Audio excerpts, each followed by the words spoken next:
Buenas tardes, mis hermanos. Hoy estamos en el primer capítulo de esta segunda carta, escrita por Pablo un poco tiempo después de haber escrito la primera carta a los tesalonicenses. Bueno, espero que ustedes hayan leído este capítulo. En los primeros versículos Dios usa al apóstol Pablo para motivar a los hermanos y que ellos vean que Pablo realmente está contento con el comportamiento que ellos han tenido. Pablo les dice que él es testigo de cómo la fe de ellos ha ido creciendo, como lo dice en el versículo 3, por cuanto vuestra fe va creciendo y el amor de todos y cada uno de vosotros abunda para con los demás. Este es un punto importante respecto al amor que debe haber en el creyente. El amor real, el amor que produce el Evangelio, no es un amor que está orientado solamente hacia Dios, no es un amor solamente vertical, sino que horizontal. Amarás al Señor tu Dios con todo tu corazón y a tu prójimo como a ti mismo. Así que el amor real no es un amor que se encierra en nosotros los creyentes y que no tiene ninguna relación durante la semana con los demás. Si experimentamos esta clase de fe cristiana, algo está mal en nuestras vidas. El amor de Cristo en nosotros produce necesariamente un amor hacia los demás, porque somos parte del cuerpo de Cristo. Así que Pablo hace bien en enfatizar esto, que no tendría por qué haberlo dicho así. Podría haber alabado el amor que tiene cada uno con el Señor, pero este es un amor que tiene que expresarse hacia afuera de nosotros. Tanto que nosotros mismos nos gloriamos de vosotros en las iglesias de Dios por vuestra paciencia y fe en todas vuestras persecuciones y tribulaciones que soportáis. Mm. La paciencia y la fe no son dos cosas distintas, sino que una se desprende de la otra. No puede haber paciencia sin fe. La fe es la que produce paciencia en Dios. Así que mientras más madura sea nuestra fe en el Señor, entonces más probabilidades hay de que podamos tener paciencia en medio de las diversas pruebas que el Señor permita que tengamos. Pablo está refiriéndose en este caso puntualmente a muchas persecuciones que la iglesia de Cristo, no solo en Tesalónica, sino que en muchos otros lugares, estaba experimentando. ¿Estás experimentando alguna persecución o tribulación en tu vida, hermano, hermana?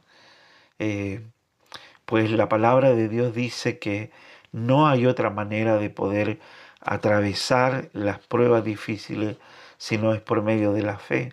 La fe nos desconecta, la falta de fe nos va a desconectar de Dios y esto puede ser una verdadera tragedia en la vida de cualquiera. La fe firme en Dios nos va a traer seguridad, confianza y nos va a auxiliar en medio de aquellos momentos en que las fuerzas nuestras no alcancen. La fe actúa más allá de nuestras fuerzas.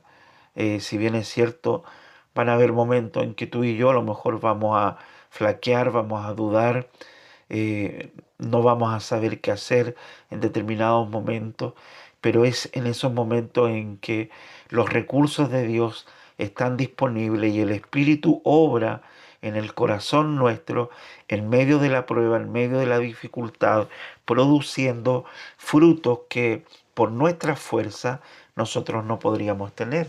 Esto pasa con esta pequeña congregación y Pablo da gracias al Señor porque aún en medio de un tiempo que no era fácil para ellos, Pablo ve que hay madurez, hay crecimiento, porque son capaces de soportar. Eh, la cuestión a veces no es cuántas persecuciones o cuántas tribulaciones Dios nos permita pasar. La cuestión es soportar. eh, y soportar la tribulación para cada uno va a ser distinto que para el otro. Bueno, a continuación Pablo habla acerca vuelve a retomar el tema de la venida de Cristo, y junto con la venida de Cristo, que debe producir esperanza y fortaleza en la fe de los hermanos en Tesalónica que están atravesando por distintas situaciones. Pablo ahora abre un poco más el tema y muestra un poco mejor el carácter, y de hecho en el capítulo 2 va a continuar expandiendo un poco el tema del carácter en cuanto a la venida de Cristo, al carácter de su venida y al carácter de los acontecimientos que lo van a acompañar.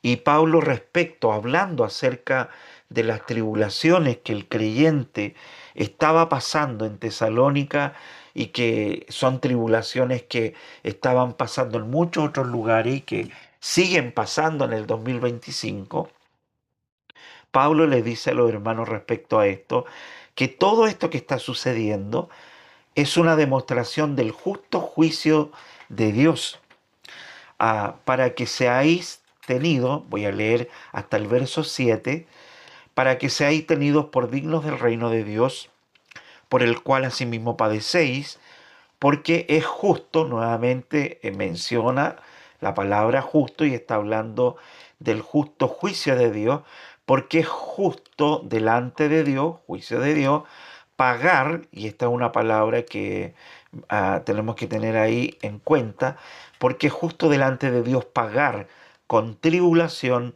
a los que os atribulan. Y el verso 7 dice, y a vosotros, aquí cambia el mensaje, porque aquí ya no le habla a los impíos, sino que al creyente, y a vosotros que sois atribulados, daros reposo con nosotros. Aquí hay dos cambios en el carácter que Pablo presenta del juicio que trae la segunda venida de Cristo. Primero, para los impíos, el juicio, el justo juicio de Dios, involucra pagar con tribulación a todos los impíos que han participado de la persecución y del sufrimiento de su iglesia a través de todos los tiempos. Y en segundo lugar, este justo juicio de Dios también viene a dar reposo. Así que cuando Pablo habla de la justicia de Dios, del juicio de Dios, Pablo dice que la justicia de Dios es de dos maneras. Primero, es retributiva, porque viene a retribuir al impío, viene a pagar con justo pago a todos aquellos que no rindieron su vida delante de Él. Y en segundo lugar, este justo juicio de Dios es remunerativo, porque viene a darle al pueblo de Dios reposo, para daros reposo con nosotros, dice, cuando se manifieste el Señor. Esta palabra reposo utilizada por el apóstol Pablo aquí es anesin, que viene de anesis, y esta palabra anesis implica la idea de algo que termina totalmente, de algo que cesa, ¿no? Y en esto nos recordamos las palabras del apóstol Juan en Apocalipsis, cuando menciona que en aquel día ya no va a haber más dolor, ni más lágrimas, ni más muerte, ni más enfermedades. Todo lo malo relacionado al pecado va a cesar, y el cese de la existencia de los enemigos de Dios, el cese en la presencia de sus enemigos, de Satanás, del pecado, es lo que finalmente va a traer reposo a nuestras almas. Así que Pablo menciona que la venida de Cristo eh, viene con este carácter de, obviamente, de reunirnos con Él, como lo va a decir, mañana lo vamos a ver en el capítulo 2, que Pablo habla de nuestra reunión con Cristo cuando Él venga. Pero esta venida de Cristo, que es la que estamos esperando, eh, no solamente es una venida para encontrarse con su pueblo y vivir con su pueblo eternamente acá en la tierra, sino que tiene un carácter de juicio. Primero, un carácter de retribución hacia los impíos, y en segundo lugar, el carácter de darnos reposo, de, de, de pagar por la obra de Cristo en la cruz, Él nos va a pagar de esta manera, dándonos reposo y de toda la angustia que nos ha tocado vivir. Y tiene como un doble discurso en el sentido de que también Pablo le está diciendo a los hermanos que tienen que tener paciencia, que Dios no va a dejar que los enemigos se burlen para siempre de su pueblo, sino que viene el día en que todos aquellos que hicieron sufrir a la iglesia de Cristo por todas las generaciones van a tener su pago, su retribución, ¿ya? En este sentido, este es un aspecto importante del juicio de Dios.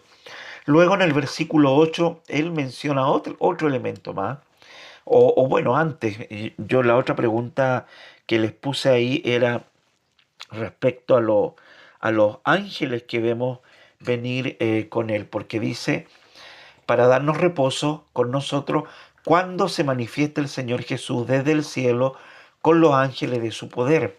¿Por qué viene con los ángeles? ¿Cuál es la función de los ángeles en la venida de Cristo? Bueno, ustedes recordarán las palabras del mismo Señor Jesucristo en Mateo capítulo, capítulo 25, capítulo 13, en Apocalipsis también se menciona que los ángeles van a separar el trigo de la cizaña, es decir, los ángeles van a recoger toda la maleza, todos aquellos que trataron de camuflarse como hijos de Dios, pero que nunca lo fueron, y al mismo tiempo va a recoger el verdadero trigo, ¿ya? Ok, y luego el verso 9, perdón, el verso 8, se contiene la tercera pregunta que yo les hice en el grupo, y era a qué se refería Jesús cuando dice que vienen llamas de fuego para dar retribución. Cuando se menciona el fuego, y como muchos de ustedes recordarán, cada vez que aparece el fuego en el Antiguo Testamento, el fuego era un símbolo de la santidad de Dios. ¿M?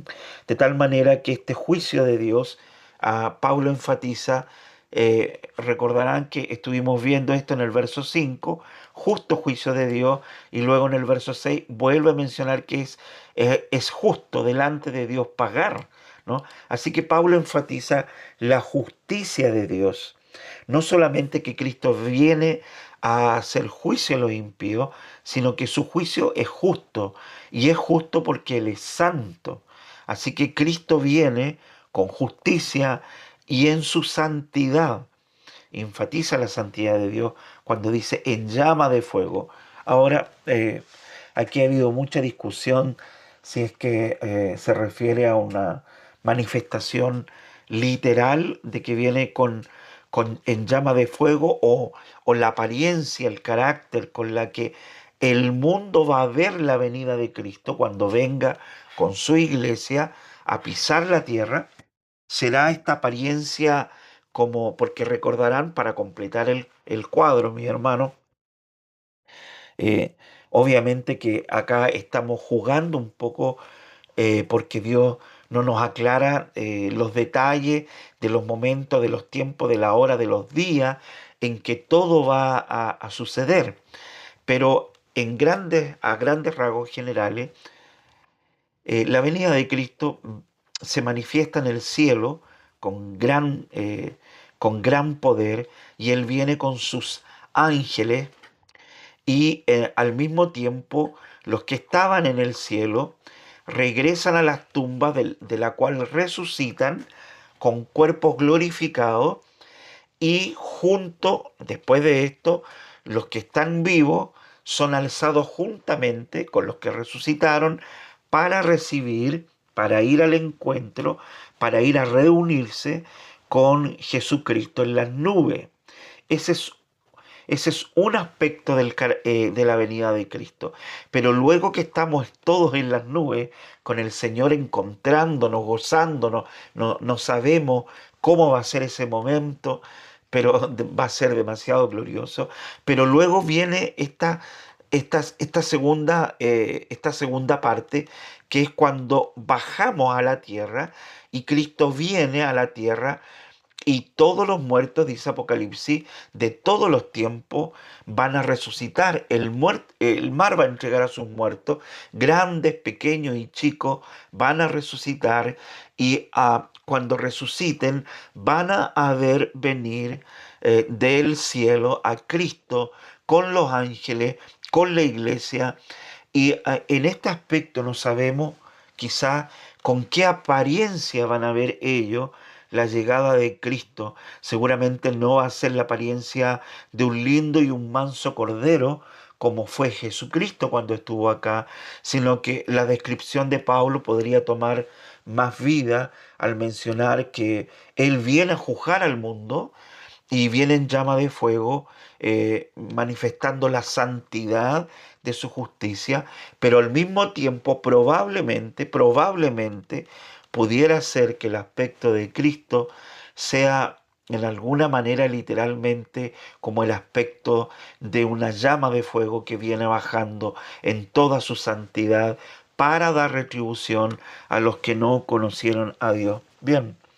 Cuando Pablo habla de que Cristo vendrá en llama de fuego, es muy probable que él tenga en mente las profecías de Isaías, Isaías capítulo 25, perdón, 66. Vamos a ver si lo podemos buscar acá. Isaías capítulo 66. Veamos. A ver, 66 y versículo 25 me parece, o versículo 15. Veamos un poquitito, estamos en vivo y en directo. Versículo 15 dice, porque he aquí que Jehová vendrá con fuego y sus carros como torbellino para descargar su ira con furor. Tremendo. Isaías 700 años antes de la venida de Cristo ya está anunciando la venida terrible del día de Jehová en que él iba a venir y lo describe viniendo con fuego. Obviamente Pablo toma esta profecía, la tiene presente en mente cuando describe la venida de Cristo y dice, y su reprensión con llama de fuego, nuevamente aludiendo a la justicia y a la santidad del juicio de Dios. Porque Jehová juzgará, mire, nuevamente, porque Jehová juzgará con fuego y con espada a todo hombre, y los muertos de Jehová serán multiplicados. Bueno, tremenda la profecía de Isaías. Eh, Volviendo a Tesalonicense, déjenme regresar a Tesalonicense, segunda Tesalonicenses capítulo 1. Así que bueno, esto es a lo que se refiere Pablo respecto a la venida de Cristo. Y bueno, todo lo demás ustedes lo habrán leído, tiene que ver con la venida del juicio del Señor para dar retribución a los que no conocieron a Dios. ¿Ve? Este juicio retributivo es para los no creyentes, no para la iglesia. Dice que ni obedecen al Evangelio de nuestro Señor Jesucristo, los cuales sufrirán pena de eterna perdición, excluido de la presencia del Señor. Aquí quiero hacer un comentario y dice, excluidos de la presencia del Señor y de la gloria de su poder.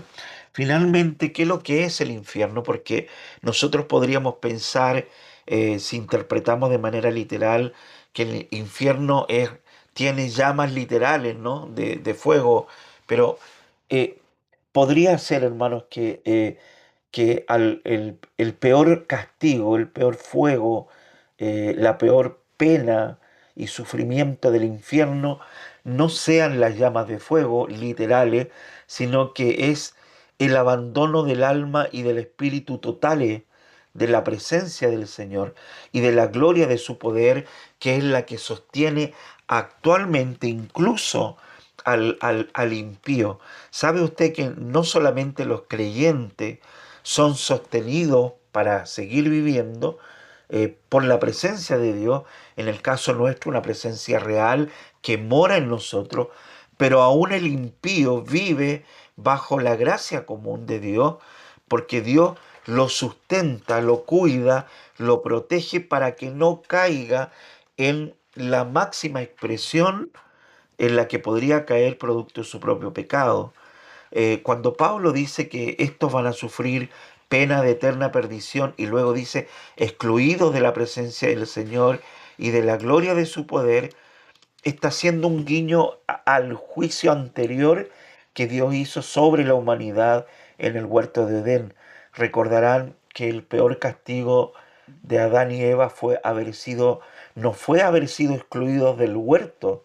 El peor castigo fue haber sido excluidos de la presencia de Dios que estaba en ese huerto y la gloria de su poder que ellos podían disfrutar todos los días cuando Dios caminaba entre ellos. De todo eso son apartados, pero aún ni siquiera esta pérdida de Adán y Eva eh, son, son solamente una pequeña muestra del verdadero sufrimiento que vendría posteriormente en la eternidad cuando Dios viniera a juzgarlo. Esta exclusión eterna y ya sin esperanza es lo que finalmente es en lo que finalmente va a ser sumida toda la humanidad, ¿no? Cuando Adán y Eva son excluidos del huerto, son excluidos de la presencia y la gloria de Dios, pero llevan esperanza. Génesis 3:15, Dios les da una promesa, les da esperanza. Hay medios por los cuales podía haber solución. Pero cuando Cristo venga ahora, ya no va a haber esperanza. No viene para dar promesa, no viene para dar esperanza, viene para enjuiciar. Cuando venga en aquel día, dice, ¿no? Y una vez más nos encontramos con todos estos términos. Aquel día tiene que ver con el día de la segunda venida de Cristo, que es un solo día, para ser glorificado en sus santos y ser admirado en todos los que creyeron. Esto es importante porque cuando, cuando nos distanciamos un poco de algunas posturas escatológicas, ¿no? Respecto al día del Señor, Pablo es claro en decir que ese día que él está esperando en que Cristo venga y la iglesia sea reunida con él, ese es el día en que Cristo va a ser glorificado en su santo y va a ser admirado por los que creyeron, y ese mismo día va a ser el día en que va a venir en llama de fuego, y ese es el mismo día en que va a retribuir a los que no conocieron a Dios. No hay otro día, como lo dice el dispensacionalismo, que dice que va a haber un arrebatamiento secreto, que va a haber tribulación, que después va a haber otro juicio y después otro juicio y viene el milenio y después el juicio final. No vemos nada de eso en la Escritura. Pablo une todo en un solo día, y en este día va a haber gozo por un lado y va a haber pena y sufrimiento por el otro. A raíz de esto, hermanos, Pablo termina diciendo: por lo cual asimismo oramos siempre por vosotros, para que nuestro Dios os tenga por digno de su llamamiento y cumpla todo propósito de bondad y toda obra de fe con su poder, para que el nombre de nuestro Señor Jesucristo sea glorificado en vosotros y vosotros en él, por la gracia de nuestro Dios y del Señor Jesucristo. Esta es la meta, el fin último de la venida de Cristo, es que Él sea glorificado en su iglesia, y nosotros vamos a ser glorificados en Él por la gracia sola de Cristo. Bien, mis amados hermanos, que el Señor les bendiga y que este haya sido una hermosa lectura que nos anime y que nos motive a crecer en nuestra fe y a vivir en santidad para con nuestro Dios, pues Él viene en cualquier momento. Gracias y paz.